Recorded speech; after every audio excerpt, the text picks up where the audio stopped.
ഓം ശ്രീ ഗണേശ ശാരദാ ഗുരുഭ്യോ നമഃ.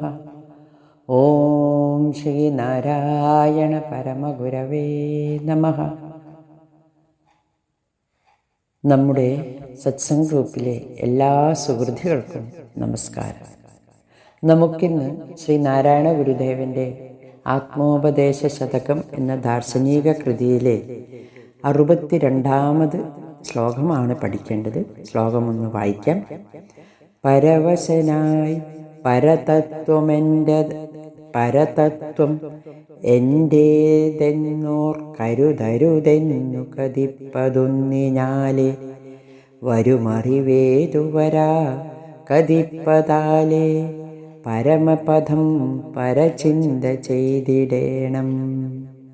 പരവശനായി പരതത്വം എൻ്റേതെന്നോർക്കരുത് അരുത് എന്ന് കതിപ്പതൊന്നിനാലേ വരും അറിവേതുവരാ കതിപ്പതാലേ പരമപദം പരചിന്ത ചെയ്തിടേണം. സാരം: നാനാത്വത്തിന് വശപ്പെട്ട് ആത്മതത്വം എൻ്റേതാണെന്ന് കരുതരുത് എന്ന് വീണ്ടും വീണ്ടും പറയുന്നത് ഒറ്റ കാരണത്താലാണ്. ഏതറിവാണ് പറയുന്നത് മാത്രം കൊണ്ടുണ്ടാവുക? പറയുന്നത് കൊണ്ട് ഒരറിവും ഉണ്ടാവുകയില്ല. അറിവുണ്ടാകാൻ പരമപദത്തെക്കുറിച്ച് നിരന്തരം മനനം ചെയ്യണം. ഈ ഒരു അറിവ് നമുക്ക് ഒന്ന് വിസ്തരിച്ച് പഠിക്കാം. പരവശനായി പരതത്വം എൻ്റേതെന്നോർക്കരുത് അരുത് എന്ന് കതിപ്പതൊന്നിനാലേ. പരവശനായി ആത്മതത്വത്തെ എൻ്റേതെന്ന് പരിമിതപ്പെടുത്തരുത്. അതിനെ വ്യാപകതയിൽ ഉൾക്കൊള്ളേണ്ടതുണ്ട്. ഇവിടെ പരവശനായി, ക്ഷീണിതനായി. ഇവിടെ ക്ഷീണിതനായി എന്തുകൊണ്ടാണ് പറയുന്നത്? അതായത് നമുക്കറിവില്ലാത്തത് കൊണ്ടാണ്. ഒരു സ്ഥലത്ത് പോകണം, വഴി അറിയാമെങ്കിൽ സുഖമായി പോയി വരാം. അല്ലെങ്കിൽ നാം പരവശനാകുന്നു. ഏതൊരു കാര്യം ചെയ്യുമ്പോൾ അതിൻ്റേതായ അറിവില്ലെങ്കിൽ നാം പരവശത അനുഭവിക്കുന്നു, നാം ക്ഷീണിക്കുന്നു. നാം ധീരതയോടെ ആ കാര്യം ചെയ്യുവാൻ നമുക്ക് പറ്റുന്നില്ല.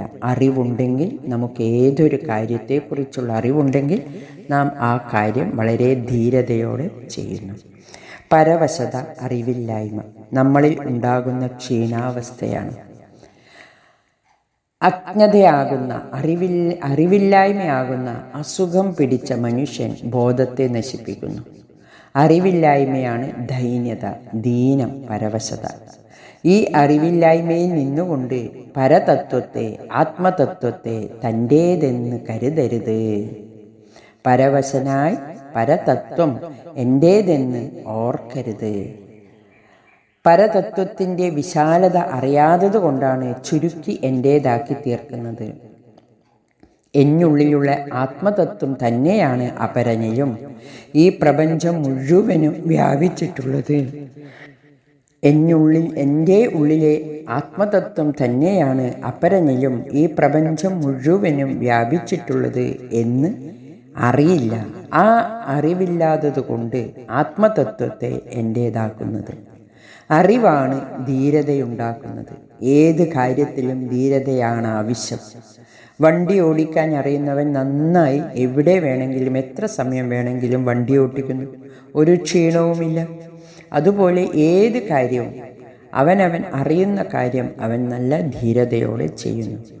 ഈ അറിവ് നമുക്ക് അപാരമായ ധൈര്യം തരുന്നു.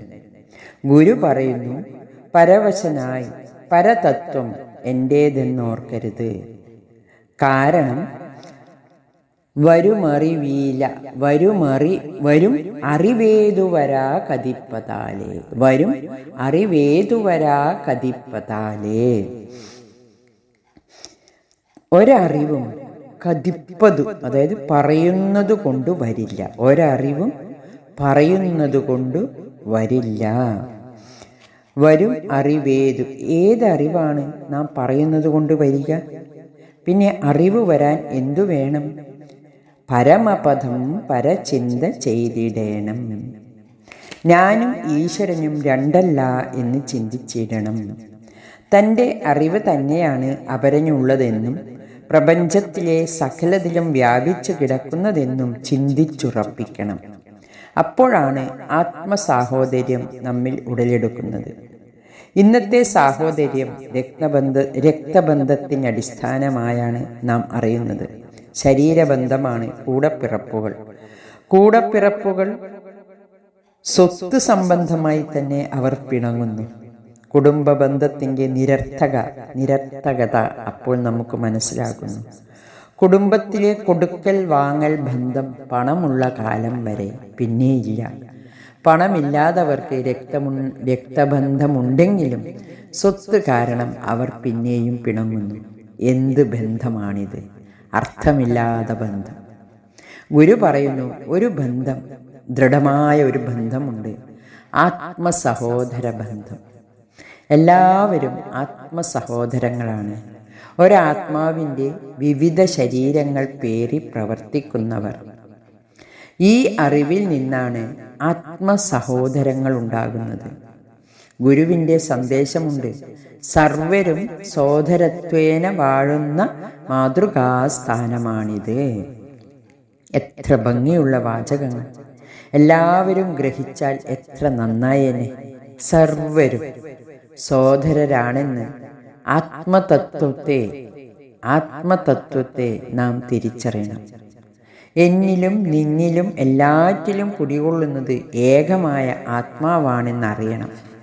മനുഷ്യരെല്ലാം സഹോദരങ്ങളാണ്. സർവജീവജാലങ്ങളും ആത്മസഹോദരങ്ങളാണ്. കൊല്ലുന്നതെങ്ങനെ ജീവികളെ എന്ന് ഗുരുദേവൻ പറയുന്നത് ഈ അവസ്ഥ പ്രാപിച്ചതുകൊണ്ടാണ്.